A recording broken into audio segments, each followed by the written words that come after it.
चलिए दोस्तों, स्वागत करते हैं आज 31 जुलाई 2020 की बड़ी खबरों के साथ। तो पहली खबर निकल कर आ रही है यहाँ पर ये फैक्ट वर्सेस फैक्ट। जी हाँ, क्या भारत बायोटेक 15 अगस्त को कोविड-19 की वैक्सीन लॉन्च कर रही है? आईसीएमआर की पुरानी चिट्ठी, दावे सारे गलत। जी हाँ, दावा भारत में बायोटेक की नई दवा लॉन्च करने वाले की भी अनुमति मिल गई है। सच, 15 अगस्त को वैक्सीन लॉन्च करने की बात पूरी तरह से झूठी निकली, दावे को गलत बताया जा रहा है। आखिर क्या है वायरल? सोशल मीडिया पर कुछ मैसेज वायरल हो रहा है जिसमें दावा किया जा रहा है कि भारत बायोटेक में अपनी 1915 वैकेंसी को 15 अगस्त को लॉन्च करने जा रही है। दावा है कि बायोटेक देश की शीर्ष रिसर्च संस्था है जिसे अनुमति मिल गई है, लेकिन वायरल हो रहे मैसेज के साथ आईसीएमआर का एक पत्र भी वायरल हो रहा है। भारत में कोविड-19 की पहली वैक्सीन को हैदराबाद की फार्मा कंपनी ने तैयार किया है। साथ ही आईसीएमआर और नेटवर्क इंस्टीट्यूट वायरल पुणे के साथ मिलकर जानवरों पर इसका ट्रायल जो है कामयाब रहा है। वहीं ह्यूमन ट्रायल के साथ इस मैगजीन को लॉन्च किया जा रहा है। जारी सर्टिफिकेट्स आप अपनी स्क्रीन पर देख सकते हैं दोस्तों। जी हाँ दोस्तों, ये वो सर्टिफिकेट हैं जो कि इंटरनेट पर वायरल हो रहे हैं। ध्यान से देखिए इन सर्टिफिकेट को जिनमें आईसीएमआर की सील लगी। फैक्ट चेक पड़ताल। वायरल हो रहे पत्रों को पढ़ने पर पता चलता है कि इसे वैक्सीन को लॉन्च करने की अनुमति जैसा तो कुछ नहीं है। 2 जुलाई 2020 को यह पत्र Indian council of medical research में बायोटेक को लिखा गया था। इसमें आईसीएमआर ने भारत बायोटेक से 15 अगस्त 2020 से पहले वैक्सीन लॉन्च करने को कहा है। साथ ही यह भी लिखा कि इस आदेश का पालन न करने पर प्रोजेक्ट को प्राथमिकता दे, साथ ही इसे तय समय में भी पूरा करें। अब सवाल यह है कि वायरल हो रहा जो पत्र है वो असली है या नहीं, इसकी फैक्ट चेक पड़ताल हो रही। दैनिक भास्कर की वेबसाइट 25 दिन पहले प्रकाशित खबर 1 से पता चलता है कि ट्रायल में तेजी से लाने के लिए पत्र लिखा गया जो कि वायरल हुआ है। साथ ही इसमें हमारे लिए सबसे बड़ी प्राथमिकता यह है कि हमारे पुराने पत्र में यह कहा गया है कि 15 अगस्त तक वैक्सीन को लॉन्च करने के बाद एक्सपर्ट ने भी चेतावनी दी थी और कहा था कि वैक्सीन को रिलीज करना इतनी जल्दी नुकसान भी पहुंच सकता है। 1955 में ओरिजिनल पॉल सोलकोल की वैक्सीन बनाने में जल्दबाजी दिखाई थी, जिसकी वजह से 70,000 बच्चे पोलियो की चपेट में आ गए थे और 10 बच्चों की मौत भी हो गई थी। जिस पत्र पर आईसीएमआर ने पहले ही सफाई दे चुका है, तो इसके आधार पर सोशल मीडिया में कई तरीके के कयास लगाए जा रहे थे कि आईसीएमआर बहुत जल्द कोई वैकेंसी लाना चाह रहा है। तो दोस्तों, ये थी खबर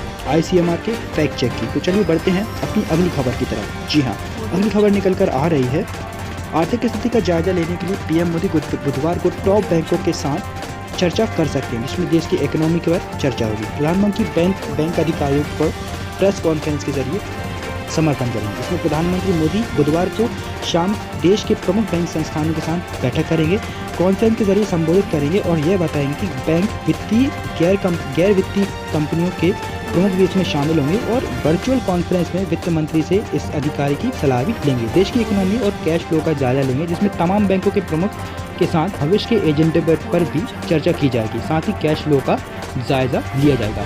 क्रेडिट प्रोडक्ट्स और डिलीवरी के आसान मॉडल पर भी चर्चा होगी। प्रधानमंत्री कार्यालय पीएमओ से मिली जानकारी के मुताबिक इस एजेंडे में मुख्य टॉपिक में कुछ प्रोडक्ट भी शामिल किए जाएंगे। एसएमएसी के लोन में आ रही दिक्कतों पर भी चर्चा की जाएगी, साथ ही उन पर समाधानों पर भी विचार विमर्श किया जाएगा। आत्मनिर्भर पैकेज पर भी साथ में ध्यान दिया जाएगा। तो ये थी खबर आर्थिक स्थिति का जायजा लेने के लिए प्रधानमंत्री मोदी की। साथ ही पीएम मोदी भी अगुवाई में कैबिनेट में कुछ बैठक कर सकते हैं और अनलॉक 3 पर भी चर्चा हो सकती है।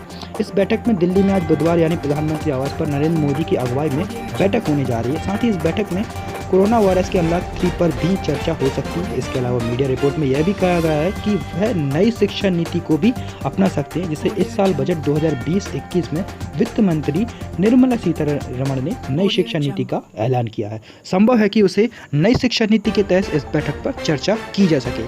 साथ ही इस बैठक को जिन मुद्दों पर चर्चा होने वाली है उस बैठक का वक्त क्या है, इस पर कोई आधिकारिक जानकारी तो नहीं दी गई, लेकिन तकरीबन सारे केंद्रीय मंत्री इस बैठक का हिस्सा होंगे। तो ये थी खबर पीएम मोदी की अगुवाई में कैबिनेट मीटिंग की। तो चलिए बढ़ते हैं अपनी अगली खबर की तरफ। अगली खबर है सुशांत सुसाइड केस। वकील का आरोप, मुंबई पुलिस दर्ज नहीं कर रही है एफआईआर। 4 महीने पहले पिता ने पुलिस में रिया के खिलाफ की शिकायत। जी हाँ, अभिनेता सुशांत सिंह राजपूत बांद्रा स्थित फ्लैट में 14 जून को मृत मिले, जिसमें उनकी अभिनेता की मौत की कोई वजह अभी सामने नहीं आ रही है। सुशांत सिंह राजपूत की मौत के बाद उनके परिवार विकास सिंह ने मुंबई में इस मामले में अलग रुख देने का आरोप लगाया। उन्होंने बताया कि मुंबई पुलिस इसमें किसी भी तरीके से कोई सहयोग नहीं कर रही, साथ ही रिया पर कोई एफआईआर भी दर्ज नहीं की गई है। उन्होंने यह भी खुलासा किया कि सुशांत की मौत से 4 महीने पहले पिता ने बांद्रा पुलिस के डीसीपी को रिया द्वारा सुशांत से परेशानी होने वाली दिक्कतों का भी कदम उठाया था। इस कदम के लिए रिया ने लंबी प्लानिंग की थी। उन्होंने यह भी आरोप लगाया कि रिया सुशांत के मर्डर एवं उनके माइंड पर कंट्रोल कर रही थी। वह उनके परिवार से अभिनेता की बात नहीं करवाती थी। उसने पूरे परिवार को सुशांत से अलग कर दिया था।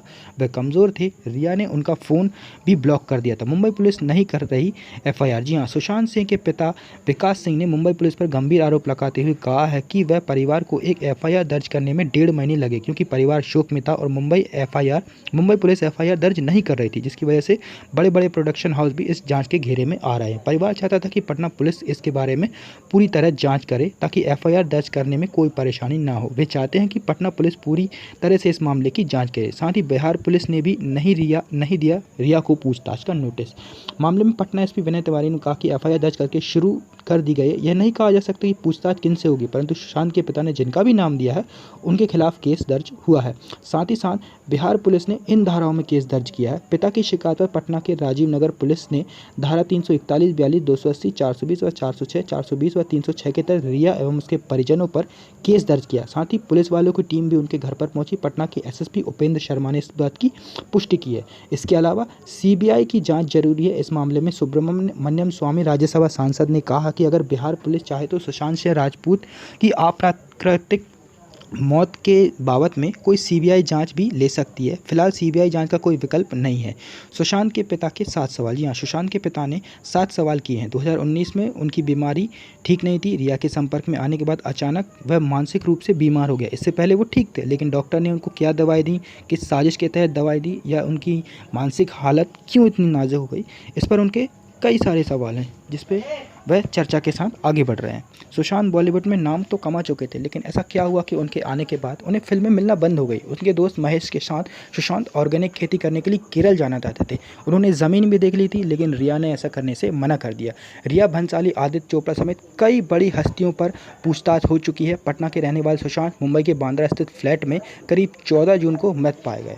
तो ये थी खबर सुशांत सिंह के केस के लेकर। तो जी हाँ दोस्तों, चलिए बढ़ते हैं अपनी अगली खबर की तरफ। अगली खबर है सस्ता होगा डीजल। जी हाँ, दिल्ली में कैबिनेट वाहन ईंधन पर वैट घटाया, जिसकी वजह से जो पेट्रोल है, जो डीजल है, वो 8 रुपये सस्ता हो गया है। कैबिनेट ने वैट को मौजूदा 30% से घटाकर 16.75% लाने का फैसला किया है। डीजल की कीमत करीब 82% के करीब आ गई है, जिसमें दिल्ली में डीजल 8 रुपये प्रति लीटर सस्ता हो गया है। दिल्ली कैबिनेट ने गुरुवार को वैल्यू एडेड टैक्स की मौजूदा दर को 30% से घटाकर 16.75% कर दिया, जिससे दिल्ली के मुख्यमंत्री केजरीवाल ने कहा कि वैट घटने से दिल्ली में डीजल की कीमत 82 रुपये प्रति लीटर से घटकर 73.64 रुपये प्रति लीटर आ जाएगी। इस तरह दिल्ली में डीजल की खपत जो है 8 रुपये 63 पैसे सस्ती हो जाएगी। पेट्रोल डीजल पर राज्य सरकार वैट तो केंद्र सरकार पर शुल्क लगाती है। इसके अलावा जब केंद्र सरकार इन दोनों पर उत्पादों पर शुल्क लगाती है, तो केंद्र सरकार ने भी मई में अपने उत्पाद शुल्क में भारी बढ़ोतरी की, जिसकी वजह से कीमत 81.94 रुपये पहुँच गई है। तो पेट्रोल डीजल पर नहीं लगता है जीएसटी। जी हाँ, देश में पेट्रोल डीजल पर वस्तुओं पर जीएसटी नहीं लगता। देश में पेट्रोल और डीजल की खुदरा कीमतें अंतर्राष्ट्रीय उत्पाद कीमत और अन्य देशों की परिस्थिति पर भी निर्भर करती हैं। इसके अलावा शुल्क, वैट, मार्केटिंग का खर्चा, मार्जिन, कमीशन, डीलर इत्यादि बातें शामिल होती हैं। साथ ही बेस प्राइस के मुकाबले करीब 3 गुने ज़्यादा पर बिक रहा है डीजल, जिसमें 2.95 गुने पर यह बिक रहा है। इंडियन ऑयल कॉरपोरेशन के मुताबिक उस दिन डीजल का बेस प्राइस 27.42 रुपये प्रति लीटर था। तो डीजल की खुदरा कीमतें जितनी भी होती हैं उसे आप इस चार्ट से समझ सकते हैं। जैसे 16 जुलाई को बेस प्राइस 27 रुपये, माल ढुलाई 30 पैसे, उत्पाद शुल्क 83 रुपये के करीब। तो इस चार्ट के जरिए आप पूरी तरह से इस बेस प्राइस को समझ सकते हैं कि डीजल में क्या कीमतें होती हैं। तो चलिए बढ़ते हैं अपनी अगली खबर की तरफ। अगली खबर निकल कर आ रही है टेलीकॉम सेक्टर में। जी हाँ, वोडाफोन ने लॉन्च किया एक नया प्लान, 84 दिन की वैलिडिटी वाला नया प्लान, जिसमें फ्री कॉलिंग, रोजाना 2 GB डाटा के साथ कई चीज़ें मिलेंगी। साथ ही इस प्लान के साथ 499 रुपये की कीमत वाला एक वोडाफोन प्ले, 999 की कीमत वाला एक नया रिचार्ज मिल सकता है। वोडाफोन ने अपने यूजर्स के लिए एक नया प्रीपेड प्लान लॉन्च किया, जिसमें 819 रुपये वाले वैलिडिटी प्लान की 84 दिनों की वैधता होगी। साथ ही अनलिमिटेड लोकल कॉल और एसटीडी लोकल कॉल की भी उसमें सुविधा मिल सकती है। क्या क्या मिलेगा इस प्लान में? इसमें यूज़र को 2 GB डाटा और किसी भी नेटवर्क का अनलिमिटेड कॉल और एसटीडी कॉल की सुविधा मिलेगी। अन्य बेनिफिट की बात करें तो प्लान में 499 रुपये की कीमत वाला एक वोडाफोन प्ले, 999 की कीमत वाला एक Z95 भी फ्री एक्सप्रेस मिलेगा। साथ ही इसे हाल ही में लॉन्च किया गया है। वोडाफोन ने अपने पोस्टपेड यूज़र के लिए वोडाफोन रेड मैक्स को लॉन्च किया। इस प्लान को कंपनी ने 699 रुपये में कई सारी सुविधाएं दी है। इस प्लान का फ़ायदा वोडाफोन के साथ आइडिया फ़ोन के ग्राहक भी उठा सकते हैं। तो ये थी खबर वोडाफोन को लेकर जो अभी अभी आई है। चलिए बढ़ते हैं अगली खबर की तरफ। राम मंदिर पहुंचा कोरोना। जी हाँ, राम जन्मभूमि विवाद में एक नया मोड़ सामने आ रहा है। जी हाँ, राम जन्मभूमि के भूमि पूजन के दौरान सहायक पुजारी एवं अन्य पुजारियों के स्टाफ को कोरोना हो गया है। जी हाँ, आने वाली खबर कोरोना को संबंधित जो कि राम मंदिर को लेकर है। सीडीओ प्रवेश कुमार पुजारी ने पुलिसकर्मियों को कोरोना संक्रमित होने की बात कही है। साथ ही यह भी कहा जा रहा है कि मंदिर का जो स्टाफ है और साथ ही अनेक अन्य पुजारी भी संक्रमित पाए गए। फिर रामलला मंदिर में सहायक पुजारी जन्मभूमि तैमूर लीडर 16 पुलिसकर्मियों के भी पॉजिटिव होने की खबर भी सामने आई है। आचार्य सत्येंद्र दास द्वारा रामलला के मुख्य पुजारी हैं जो कि कोरोना पॉजिटिव बताया जा रहे हैं। भूमि पूजन से पहले कोरोना में आई बढ़ोतरी। जी हाँ, अयोध्या में राम मंदिर के निर्माण के भूमि पूजन के 5 अगस्त को तो होना है। प्रधानमंत्री मोदी भी इसमें शामिल होंगे। राम जन्मभूमि तीर्थ क्षेत्र में प्रधानमंत्री कार्यालय को 30 से 5 अगस्त तक की तारीख भेजी गई है। पीएमओ ने 5 अगस्त की तारीख सुनी है, जिसमें आने वाले टाइम में अयोध्या में 66 नए केस जो हैं एक दिन में मिले हैं। अयोध्या में बुधवार को 66 नए केस सामने आए हैं। सूत्रों के मुताबिक रामलला पुजारी के मंदिर 16 कर्मियों की रिपोर्ट भी इसी में शामिल है। नए मरीज न्यू झारखंडी कॉलोनी नाम नए नगर आरपीएफ पोस्ट अवधपुरी कॉलोनी के रहने वाले। 3 अगस्त से होगी भूमि पूजन की शुरुआत। जी हाँ, राम जन्मभूमि तीर्थ क्षेत्र के सदस्य ने अनिल मिश्र ने बताया कि 3 अगस्त को बहुत ही जल्द अनुष्ठान और पूजा का कार्यक्रम शुरू होगा। तो ये थी खबर राम मंदिर को लेकर। तो अगली खबर है, जी हाँ, न्यू एजुकेशन सिस्टम पॉलिसी 2020। जी हाँ, आने वाले समय में न्यू एजुकेशन पॉलिसी 2020 शुरू होने वाली है। तो क्या है न्यू एजुकेशन पॉलिसी, जानते हैं। नरेंद्र मोदी की अध्यक्षता में बुधवार को नई कैबिनेट मीटिंग में नई शिक्षा नीति को मंजूरी दी गई है। करीब 34 साल बाद देश की शिक्षा नीति में बदलाव हुआ है। सरकार ने 2035 तक हायर सेकेंडरी एजुकेशन में 50% एनरोलमेंट का लक्ष्य रखा है, जिसमें कई बदलाव किए गए। नई शिक्षा नीति के तहत संस्थानों में आर्ट्स ह्यूमैनिटीज़ के विषय पढ़ाए जा सकते हैं। साथ ही देश के इकोनॉमिकल और देश की नई शिक्षा नीति के ड्राफ्ट के मुताबिक कई फैसले लिए गए हैं। यह ड्राफ्ट इसरो के वैज्ञानिक रह चुके शिक्षाविद कस्तूरी रंगन की अध्यक्षता में तैयार हुआ है। इसके अलावा स्किल के साथ कला पर भी जोर देंगे तकनीकी संस्थान। जी हाँ, नई शिक्षा नीति के मुताबिक आईआईटी समेत देश भर के सभी तकनीकी संस्थान होलिस्टिक अप्रोच यानी कि समग्र दृष्टिकोण को अपनाएंगे। इसके तहत इंजीनियरिंग के साथ साथ तकनीकी संस्थानों में भी आर्ट्स ह्यूमैनिटीज़ से जुड़े विषयों को पढ़ाया जाएगा। साथ ही स्किल आधारित विषयों के सिलेबस को भी इसमें शामिल किया गया है। सभी इंस्टीट्यूट इसके लिए एक एंट्रेंस एग्जाम देंगे। नई शिक्षा नीति को अलग तरीके से बढ़ाए जाने की मांग की गई। साथ ही जीडीपी का 6% शिक्षा पर खर्च होगा। नई शिक्षा नीति में जीडीपी का 6% हिस्सा एजुकेशन सेक्टर पर खर्च किए जाने का लक्ष्य रखा गया है। वर्तमान में केंद्र और राज्य को मिलाकर करीब जीडीपी का 4.43 बजट ही शिक्षा पर खर्च किया गया है। साथ ही 2 लाख सुझावों के बाद यह नीति तैयार हुई है। नई शिक्षा नीति के ड्राफ्ट को लेकर सरकार ने सुझाव भी आमंत्रित किए हैं। मंत्रालय का कहना है कि इस ड्राफ्ट को लेकर करीब 2 लाख नए सुझाव आए हैं। इन सुझावों का विश्लेषण करने के बाद नई शिक्षा नीति को मंजूरी दी गई है। 1986 में भी पहले शिक्षा नीति बन चुकी है। तो ये था पॉइंट देश में होने वाली नई शिक्षा नीति का। इसके अलावा अगली खबर निकल कर आ रही है, जी हाँ, देश में कोरोना की करीब 35,000 मौतें। एक दिन में 772 लोगों ने जान गंवाई। महाराष्ट्र में सबसे ज़्यादा 298 की मौत। जी हाँ, कर्नाटक में करीब 90 लोगों ने दम तोड़ा। आप ये रिपोर्ट अपनी स्क्रीन पर साफ देख सकते हैं कि देश में कोरोना का संक्रमण किस तरीके से फैल रहा है। जैसे 500 से ज़्यादा मौतें हो रही हैं। 29 दिनों में 17,000 के करीब 678 मरीजों ने दम तोड़ा। इसके अलावा बुधवार को आंध्र प्रदेश में 65 से ज़्यादा लोगों ने दम तोड़ा। देश में कोरोना के मरने वालों का आंकड़ा करीब बुधवार को 35,000 हो गया, जिसमें 24 घंटों में 772 लोगों ने दम तोड़ दिया। महाराष्ट्र में सबसे ज़्यादा 298 मौतें हुई हैं। साथ ही यह आंकड़ा 463 हो गया है। कर्नाटक में पिछले 90 दिनों में कई लोगों ने अपनी जान गंवा दी, जिसमें अब तक 2147 का आंकड़ा करीब हो चुका है। तमिलनाडु में 82 संक्रमितों ने दम तोड़ दिया। इसके अलावा करीब 13 राज्यों में संक्रमण से मौत का आंकड़ा आप अपनी स्क्रीन पर देख सकते हैं। आंध्र प्रदेश, उत्तर प्रदेश, मध्य प्रदेश में 14, जम्मू कश्मीर में 15, सही झारखंड में 5, बिहार और असम में 4। साथ ही अपनी स्क्रीन पर विभिन्न राज्यों में संक्रमण से कहाँ कितनी मौतें हुई हैं। महाराष्ट्र, दिल्ली, तमिलनाडु, गुजरात, कर्नाटक, उत्तर प्रदेश, सिक्किम, अंडमान निकोबार में 1 और कुल करीब 35,000 लोगों की अभी तक सारे राज्यों में जाने जा चुकी हैं। चलिए बढ़ते हैं अगली खबर की तरफ। अस्पताल में अमिताभ का 20वां दिन। बिग बी नानावटी अस्पताल में भर्ती। जी हाँ, अभिषेक और अमिताभ 11 जुलाई को कोविड रिपोर्ट आ जाने के बाद, पॉजिटिव आने के बाद अस्पताल में भर्ती हुए। साथ ही अमिताभ बच्चन ने नानावटी अस्पताल में कोविड-19 का इलाज कराते हुए 19 दिन बीत जाने के बाद हर दिन करीब सोशल मीडिया के जरिए अपने फैन से कुछ बातें शेयर करते हैं। बुधवार को उन्होंने कहा कि मेडिकल प्रोफेशनल के काम को सराहा। साथ ही उनके निस्वार्थ भाव से काम करने की जो मंशा है, निस्वार्थ भाव से काम करने की जो उनकी ललक है, उसको काफ़ी सराहा। उन्होंने स्टाफ के न केवल दवा के ज़रिए इलाज कर रहे हैं बताया, साथ ही बहुत ही मेहनत के साथ वो लोगों की सेवा में जुड़े हुए, इस पर उन्होंने वाहवाही की। साथ ही उन्होंने अपने ट्वीट में लिखा है के जो वॉरियर्स के रूप में अभी काम कर रहे हैं उनके काम की जो तारीफ़ है वो काबिल तारीफ़ है। भगवान ज़िंदगी के तोहफ़े और इस खूबसूरत दिन के लिए शुक्रिया अदा करना चाहता है। हम अपने मरीज़ों के स्वास्थ्य की बेहतर तरीके से देखभाल कर सकें और उन्हें एक परिवार के जैसा माहौल दे सकें, ऐसी उन्होंने कामना की है।